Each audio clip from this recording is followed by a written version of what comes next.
ಮತ್ತೊಂದು ಅತಿ ಮುಖ್ಯ ವಿಚಾರ ಈಗ ಲಭ್ಯ ಆಗ್ತಾ ಇರುವಂತದ್ದು ಏನು ಅಂತ ಅಂದ್ರೆ ಬೆಂಗಳೂರನ್ನ ವಿಭಜಿಸುವಂತ ವಿಧೇಯಕಕ್ಕೆ ಅನುಮೋದನೆಯನ್ನ ಕೊಡಲಾಗಿದೆ. ವಿಧೇಯಕಕ್ಕೆ ಅನುಮೋದನೆಯನ್ನ ಸಚಿವ ಸಂಪುಟ ನೀಡಿದೆ ಅನ್ನುವಂಥದ್ದು ಗೊತ್ತಾಗಿದೆ. ಅಂದ್ರೆ ಬೆಂಗಳೂರನ್ನ ಸುಮಾರು 3 ಭಾಗಗಳನ್ನಾಗಿ ವಿಂಗಡಿಸಬೇಕು ಅನ್ನುವಂಥದ್ದು ಹಿಂದೆ ಇದ್ದಂತ ಒತ್ತಾಯ. ಈಗಿನ ಕಾಂಗ್ರೆಸ್ ಸರ್ಕಾರ 5 ವಿಭಾಗಗಳಾಗಿ ವಿಭಜಿಸುವಂತ ನಿಟ್ಟಿನಲ್ಲಿ ಉದ್ದೇಶವನ್ನ ಹೊಂದಿತ್ತು.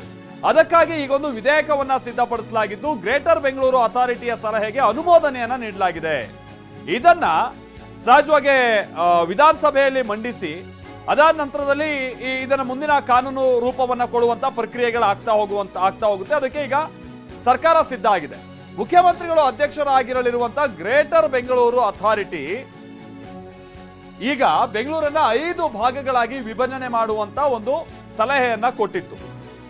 ಆ ವರದಿಗೆ ಸರ್ಕಾರ ಅಥವಾ ಸಚಿವ ಸಂಪುಟ ಒಪ್ಪಿದೆ ಅನ್ನುವಂಥದ್ದು ಗೊತ್ತಾಗ್ತಾ ಇದೆ.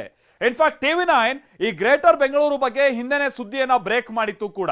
ಸರ್ಕಾರ ಏನ್ ಯೋಚನೆ ಮಾಡ್ತಾ ಇದೆ, ಆಡಳಿತದ ಸರಳೀಕರಣಕ್ಕೆ, ಆಮೇಲೆ ಹೆಚ್ಚಿನ ಎಫೆಕ್ಟಿವ್ ಆಗಿ ಆಡಳಿತವನ್ನ ನಡೆಸಬೇಕು ಅನ್ನುವಂಥ ನಿಟ್ಟಿನಲ್ಲಿ ಬೆಂಗಳೂರನ್ನ ವಿಭಜನೆ ಮಾಡುವಂಥದ್ದು ಅನಿವಾರ್ಯ ಅನ್ನುವಂಥದ್ದು ಹಲವು ತಜ್ಞರು ಕೂಡ ಹೇಳ್ತಾ ಇದ್ರು. ಬಟ್ ಹಿಂದೆ ಇದ್ದಂಥ ಕಾರ್ಪೊರೇಟರ್ಸ್ಗಳು, ಆಮೇಲೆ ಕೆಲ ಶಾಸಕರುಗಳು ಬಹಳಷ್ಟು ಮಂದಿ ಇದನ್ನು ವಿರೋಧ ಮಾಡಿದ್ದು ಉಂಟು.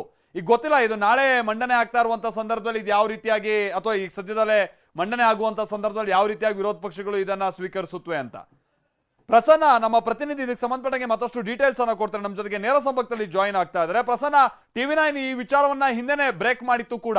ಇದೀಗ ಅದಕ್ಕೆ ತಕ್ಕ ಹಾಗೆ 5 ವಿಭಾಗಗಳನ್ನಾಗಿ ವಿಭಜಿಸುವಂತ ಪ್ರಕ್ರಿಯೆ ಇನ್ಮೇಲೆ ಹೇಗೆ ಶುರು ಆಗ್ತಾ ಹೋಗುತ್ತೆ, ಹೇಗೊಂದು ಕಾನೂನು ಸ್ವರೂಪ ಕೊಡುವಂತ ಕಾರ್ಯ ಆಗ್ತಾ ಹೋಗುತ್ತೆ, ಏನೇನಿದೆ ಗ್ರೇಟರ್ ಬೆಂಗಳೂರು ಅಥಾರಿಟಿ ಕೊಟ್ಟಿರುವಂತ ಈ ವರದಿಯಲ್ಲಿ?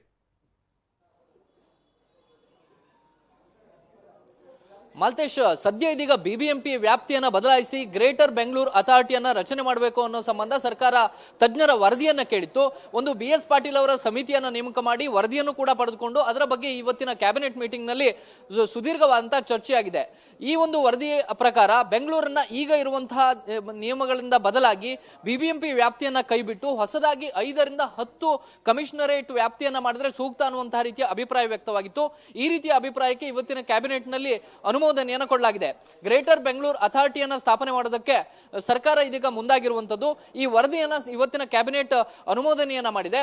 ಈ ವರದಿಯಲ್ಲಿ ಇರುವಂತಹ ಅಂಶಗಳನ್ನ ಅನುಷ್ಠಾನಕ್ಕೆ ತರೋದಕ್ಕೂ ಕೂಡ ಇವತ್ತಿನ ಕ್ಯಾಬಿನೆಟ್ ನಲ್ಲಿ ಅಪ್ರೂವ್ ಅನ್ನ ಮಾಡಲಾಗಿದೆ.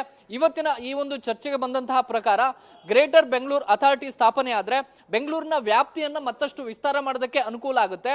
Bengaluru central, Bengaluru East, north, south ಅನ್ನುವಂತಹ ರೀತಿಯ 5 ವಿಭಾಗಗಳನ್ನಾಗಿ ಮಾಡೋದಕ್ಕೆ ವರದಿಯಲ್ಲಿ ಶಿಫಾರಸನ್ನ ಮಾಡಲಾಗಿದೆ. 5 ರಿಂದ 10 ಕಮಿಷನ್ಗಳನ್ನ ನೇಮಕ ಮಾಡೋದಕ್ಕೂ ಕೂಡ ಈ ಒಂದು ವರದಿಯಲ್ಲಿ ಶಿಫಾರಸನ್ನ ಮಾಡಲಾಗಿದ್ದು ಅದನ್ನ ಅನುಮೋದನೆ ಮಾಡಿದ್ದೆ ಆದ್ರೆ ಕ್ಯಾಬಿನೆಟ್ ಅದನ್ನ ಅನುಷ್ಠಾನಕ್ಕೆ ತಂದೋದಕ್ಕೆ ಒಂದಷ್ಟು ವಿಧೇಯಕವನ್ನು ಕೂಡ ಮಂಡನೆ ಮಾಡಬೇಕಾಗುತ್ತೆ. ಸದ್ಯ ಇರುವಂತಹ BBMP, ಜಲಮಂಡಳಿ ಮತ್ತು ಬೆಸ್ಕಾಂ ಸೇರಿದಂತೆ ಬೇರೆ ಬೇರೆ ಪ್ರತ್ಯೇಕ ವಿಭಾಗಗಳಿದಾವೆ. ಅದೆಲ್ಲವನ್ನು ಕೂಡ ಒಂದೇ ಗ್ರೇಟರ್ ಬೆಂಗಳೂರು ಅಥಾರಿಟಿಯ ವ್ಯಾಪ್ತಿಯ ಒಳಗೆ ತರಬೇಕು ಅನ್ನುವಂಥದ್ದು ಸದ್ಯಕ್ಕೆ ಇರುವಂತಹ ಉದ್ದೇಶ. ಜೊತೆಗೆ ಈ ಗ್ರೇಟರ್ ಬೆಂಗಳೂರು ಅಥಾರಿಟಿಗೆ ನೇರವಾಗಿ ಮುಖ್ಯಮಂತ್ರಿಗಳೇ ಅಧ್ಯಕ್ಷರಾಗಿರ್ತಾರೆ. ಸಂಬಂಧಪಟ್ಟಂತಹ ಸಚಿವರು ಸಮಿತಿಯ ಒಳಗಡೆ ಇರ್ತಾರೆ. ಜೊತೆಗೆ ಬೆಂಗಳೂರು ವ್ಯಾಪ್ತಿಯನ್ನು ಇನ್ನಷ್ಟು ವಿಸ್ತಾರ ಮಾಡೋದಕ್ಕೆ ಸದ್ಯ BBMP ವ್ಯಾಪ್ತಿಯಲ್ಲಿ 225 ವಾರ್ಡ್ಗಳನ್ನ ಸೇರಿಸಿಕೊಳ್ಳಲಾಗಿದೆ, 110 ಹಳ್ಳಿಗಳನ್ನ ಸೇರಿಸಿಕೊಳ್ಳಲಾಗಿದೆ. ಅದನ್ನ ಮತ್ತಷ್ಟು ವಿಸ್ತಾರ ಮಾಡಬೇಕು ಅನ್ನುವಂತಹ ಪರಿಕಲ್ಪನೆಯ ಜೊತೆಗೆ ಈ ಒಂದು ಗ್ರೇಟರ್ ಬೆಂಗಳೂರು ಅಥಾರಿಟಿಯನ್ನ ಸ್ಥಾಪನೆ ಮಾಡೋದಕ್ಕೆ ಸರ್ಕಾರ ಮುಂದಾಗಿರುವಂತದ್ದು. ಕನಕಪುರ ಇರಬಹುದು, ರಾಮನಗರದ ಕೆಲವು ಭಾಗ ಇರಬಹುದು, ಅದನ್ನು ಕೂಡ ಗ್ರೇಟರ್ ಬೆಂಗಳೂರು ಅಥಾರಿಟಿಯ ಒಳಗಡೆಯೇ ತರಬೇಕು ಅನ್ನೋ ಬಗ್ಗೆಯೂ ಕೂಡ ಒಂದಷ್ಟು ಚರ್ಚೆಗಳಿದಾವೆ. ಸದ್ಯಕ್ಕೆ ಕೂಲಂಕುಷ ಚರ್ಚೆಯ ಪ್ರಕಾರ ಬೆಂಗಳೂರನ್ನ 5 ವಿಭಜನೆ ಮಾಡಬೇಕು ಅನ್ನುವಂಥದ್ದು ಸದ್ಯಕ್ಕೆ ಇರುವಂತಹ ವರದಿಯ ಪ್ರಮುಖವಾದಂತಹ ಅಂಶ. ಬೆಂಗಳೂರು ಅನ್ನುವಂಥದ್ದು ಹಾಗೆ ಇರುತ್ತೆ, ಆದ್ರೆ BBMPಯ ಬದಲಾಗಿ ಗ್ರೇಟರ್ ಬೆಂಗಳೂರು ಅಥಾರಿಟಿಯನ್ನ ಸ್ಥಾಪನೆ ಮಾಡೋದಕ್ಕೆ ಸರ್ಕಾರ ಇದೀಗ ಈ ವರದಿಯ ಮೂಲಕ ಚಿಂತನೆಯನ್ನ ನಡೆಸಿದೆ.